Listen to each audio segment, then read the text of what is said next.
This section is called the Test of the Great Bow.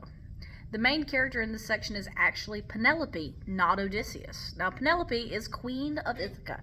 She is married to Odysseus, but they married very young. You have to remember, he's been away for 20 years, and she's been ruling in his stead since then.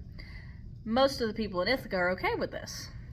The ones who want to take advantage of her are not. About 2 years ago, Telemachus, aged about 19 or so, left home looking for his father. This left Penelope in an even worse situation. She wanted her son to go because she was worried about him, and she's also worried about Odysseus. But now she's left pretty much alone. She has a few loyal servants and elderly parents for her, possibly part of Odysseus' parents. They don't really have anything to say. There's a group of suitors who have moved into her house now and are eating her food, drinking her wine, and are pressuring her to marry one of them. And she's used stall tactics for years. I'm waiting for my loyal husband. She had the whole thing where she was weaving a burial shroud, and at night she would unweave it. But they keep pressuring her, so now she's come up with a brand new stall tactic. Okay, and it's called the Great Bow. I'm on page 698 in the textbook, so should you be. In Book 21, Penelope, like many unwilling princesses of myth and fairy tale, proposes an impossible task for those who wish to marry her. By so doing, she causes the bloody events that lead to the restoration of her husband. The test involves stringing Odysseus' huge bow, an impossible feat for anyone except Odysseus himself. Odysseus had left his bow home in Ithaca 20 years earlier. Now, bows can be used in war, but this particular bow is a hunting bow. It's not really used for anything else. It's a long bow. You can see a picture of it on the pot on 699. Okay, now, it's actually a lot bigger than that. A great bow is about the size of an adult human being. To actually string and use the bow, you have to have immense arm strength to start with. You have to hook one end of the bow behind your ankle, pull down, and tie the string. It's a very difficult physical task, and each bow is slightly different. Odysseus made this bow himself. He's the only one who knows the trick to fix it and to actually use it. Penelope knows this. Penelope knows no one but her husband could do it. So this is kind of a trick test. She says, anybody who can string this bow can marry me. But she knows the only person who can do it is the one who's already married to her. We're on 698. We're going to start reading the poem now. Now the queen reached the storeroom door and halted. Here was an oaken sill cut long ago and sanded clean and bedded true. 4 square the door jambs, and the shining doors were set by the careful builder. Penelope untied the strap around the curving handle, pushed her hook into the slit, aimed at the bolts inside, and shot them back. So she's unlocked a door. We spend some time admiring the door because every part of this castle, or part of this palace, was built by Odysseus. He was the carpenter who built it. And every day when she looks around, she sees his work, the careful builder, and she's reminded of her husband. Then came a rasping sound as those bright doors the key had sprung gave way, a bellow like a bull's vaunt in a meadow. It opened with a big loud squeal. This door has not been opened in a while, and it sounds like it. She's the only one who had the key. Followed by her light footfall entering over the plank floor. Herb-scented robes lay there in chests, but the lady's milk-white arms went up to lift the bow down from a peg in its own polished bow case. No one has touched this bow since he left. It's been sitting in there in a carefully preserved case for 20 years. Now Penelope sank down, holding the weapon on her knees, and drew her husband's great bow out and sobbed and bit her lip and let the salt tears flow. She misses him. It's been 20 years. She still misses her husband. Then back she went to face the crowded hall, tremendous bow in hand, and on her shoulder hung the quiver spiked with coughing death. She's got arrows on a quiver. She's holding the bow. She walks back into the main hall where all the suitors are gathered eating and drinking her stuff. Behind her, maids bore a basket full of axe heads, bronze, and iron implements for the master's game. Thus in her beauty she approached the suitors, and near a pillar of the solid roof she paused, her shining veil across her cheeks, her maids on either hand, and still, then spoke to the banqueters. The banqueters are the suitors, the ones that are eating the food. Okay, she's got a trail of maids behind her carrying axe heads, and she's holding her husband's bow and arrows, and she's talking to the men who have moved into her house so rudely. My lords, hear me. Suitors indeed, you recommend this house to feast and drink in day and night, my husband being long gone, long out of mind. You found no justification for yourselves. None except your lust to marry me. Stand up then. We now declare a contest for that prize. Here is my lord Odysseus's hunting bow. Bend and string it if you can. Whoever sends an arrow through iron axe helve sockets 12 in line, I join my life with his and leave this place my home, my rich and beautiful bridal house forever, to be remembered, though I dream it only. Alright, so she's challenged them, and this is a challenge they can't really back down from, because the whole reason they're moved into her house is to convince her to marry them. They're really just stealing everything. So she says, if you really want to marry me, this is what you have to do. So now they all have to try to justify why they're there. What they have to do is she has lined up 12 axe heads in a row, and each axe head has a hole in the corner. This is where you put the shaft of the axe. So this is the metal part of the axe. You would stick a piece of wood in there, and then you have a little hand axe, okay? So there's a little hole there. She's lined them all up so the holes are in a line, in a straight line. So she's challenged them, bend the bow, string it, a task only Odysseus can do, and then, if you manage that, shoot an arrow straight through all the holes in the line. Think Robin Hood, the arrow contest, or Brave, if you've seen that movie.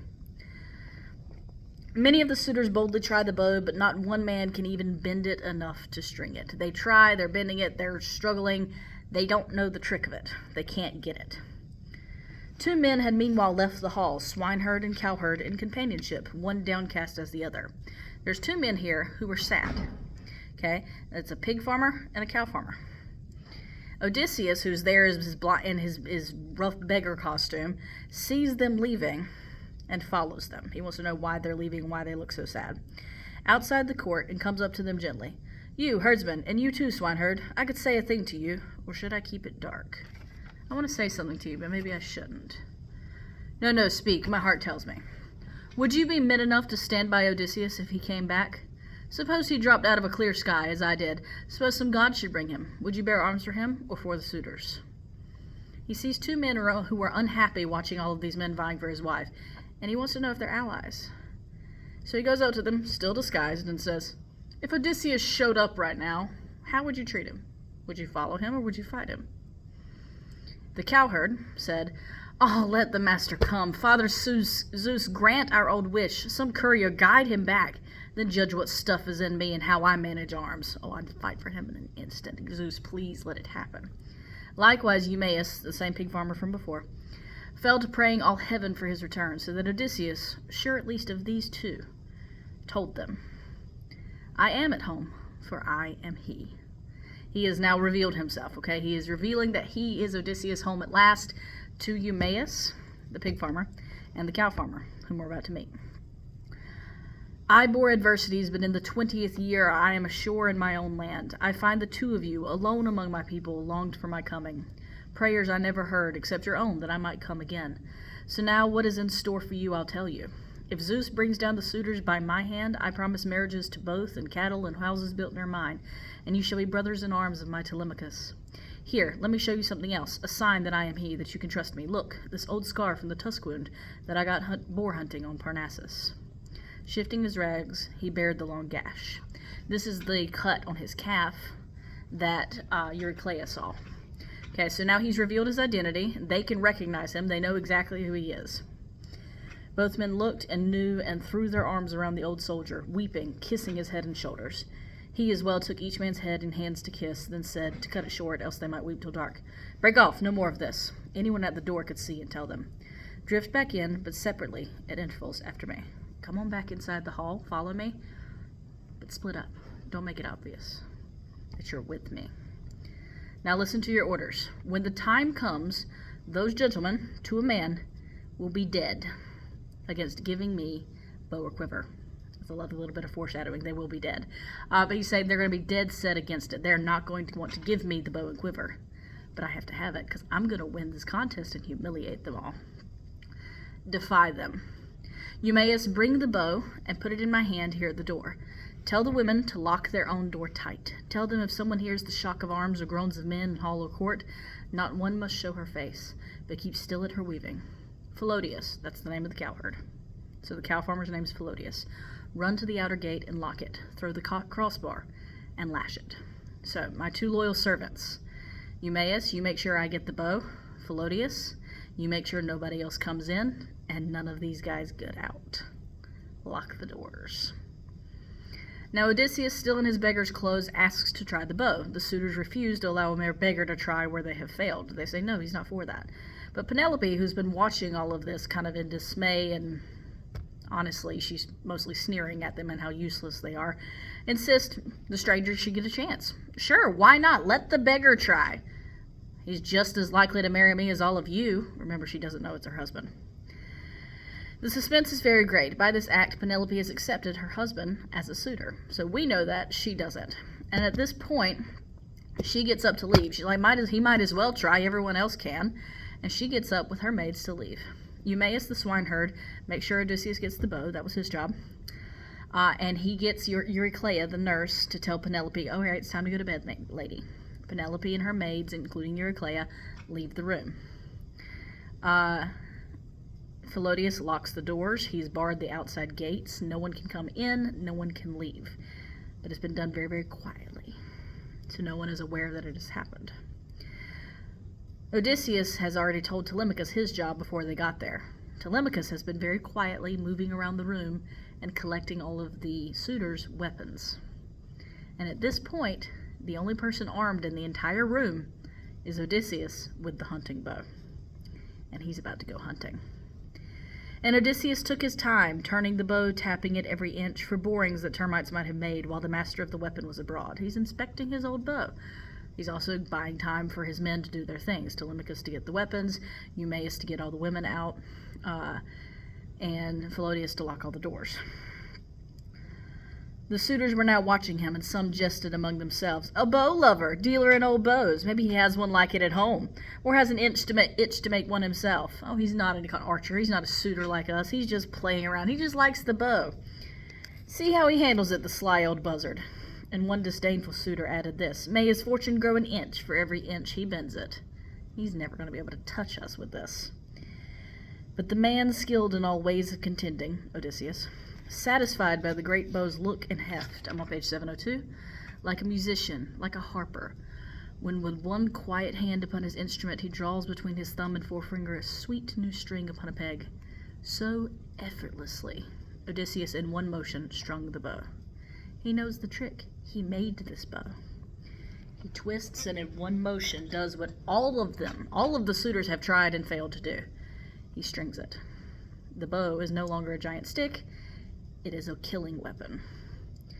Then he slid his right hand down the cord and plucked it, so the taut gut vibrated, hummed, and sang in a swallow's note. It's ready. In the hushed hall it smote the suitors, and all their faces changed. Then Zeus thundered overhead, one loud crack for a sign, and Odysseus laughed within him that the son of crooked Cronus, Zeus, had flung that omen down. Okay, I love this moment. Odysseus strings the bow. Ding. The whole room goes quiet, and then from outside the palace, thunder. It's basically Zeus saying, get him. And Odysseus just laughs, because he knows it's his time now. He picked one ready arrow from his table where it lay bare. The rest were waiting still in the quiver for the young men's turn to come. He knocked it, that means he put it to the bow, let it rest across the hand grip, and drew the string and grooved butt of the arrow, aiming from where he sat upon the stool. Now flashed arrow from twanging bow, clean as a whistle, through every socket ring, and grazed not one, to thud with heavy brazen head beyond. He doesn't even get up, guys. He's still sitting on the stool. He's not even bothered. Picks up one arrow, strings it, shoots. Bullseye. Straight through all 12 axes. And it's like nothing but net. It doesn't even touch the axes. Straight through all 12. Then quietly, Odysseus said, the nearby suitors can hear him. The ones farther away in the hall that are probably still eating aren't paying much attention, but the ones nearby can hear him. Telemachus, the stranger you welcomed in your hall has not disgraced you. I did not miss, neither did I take all day stringing the bow. My hand and eye are sound, not so contemptible as the young men say. The hour has come to cook their lordship's mutton, supper by daylight, other amusements later, with song and harping that adorn a feast. Hey, Telemachus, it's time for me to do what I said I was going to do. The time has come. Let's make them pay for it. He dropped his eyes and nodded, and the Prince Telemachus, true son of King Odysseus, belted his sword on. Now he's got a weapon. He's ready to back up his dad, clapped hand to his spear, and with a clinking glitter of keen bronze, stood by his chair in the forefront, near his father. Odysseus is ready to deal out his justice, his revenge, against these suitors. The womenfolk are all locked out. The doors are locked. He and Telemachus are the only ones with weapons, and they're ready to go.